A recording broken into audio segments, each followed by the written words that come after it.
awuzi kimi usafunisela.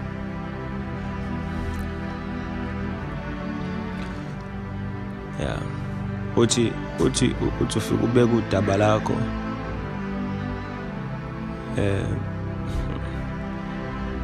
ebese ubeka izwi lami,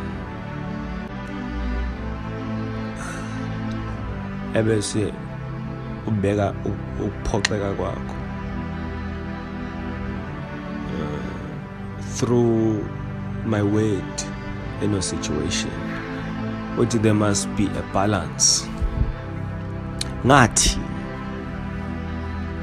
ngifake enkantolo bese ungikhumbuza amazwi ami. Uthi awuzi kimi ufunisela, uza kimi nezwi.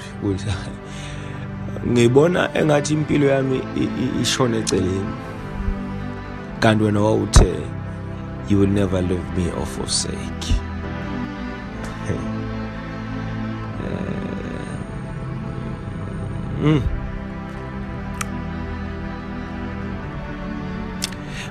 Manje awuzi kuye nentukuthelo ungazi ukuthi wayitheni.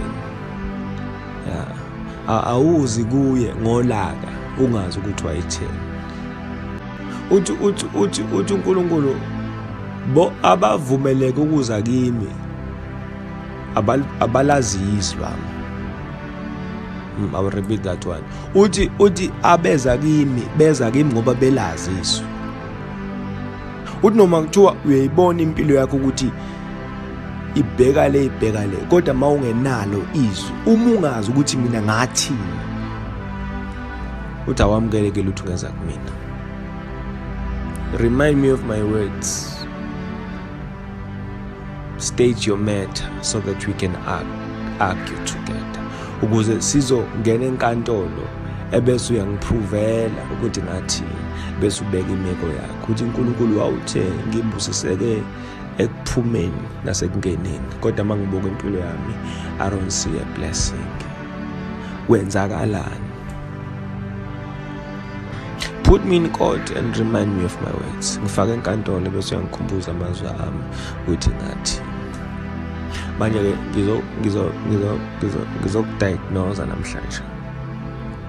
Into iyonakala ekuthenini noma ugcwele intukuthelo ngezinto oyifunile kuyena, into ekushaya ukuthi awazi wayitheni. Yeah, awazi ukuthi wayitheni. Uqinisile khona impilo yakho uyayibona ukuthi ayenzi kahle. Abantwana bacwile kuma drugs, umshado wakho uyabhidlika, but the problem is awazi ukuthi wayitheni. Manje ngizokdiagnose namhlanje. Remind me of my words. Ngokuthi amkhumbula uMoses umesethi uyababulala abantwana baIsrael, athi ke hayi mina sibakade ngiyazi ukuthi ngeke ukuthathe ngisho isecond nokukhipha isizwe esisha simple wena, but inkinga wena wathi masiphume eGibhithe bayiKenani, wathi laba baseGibhithe njengoba besijahile nje basijahe ngoba abafuni sifike eKenani.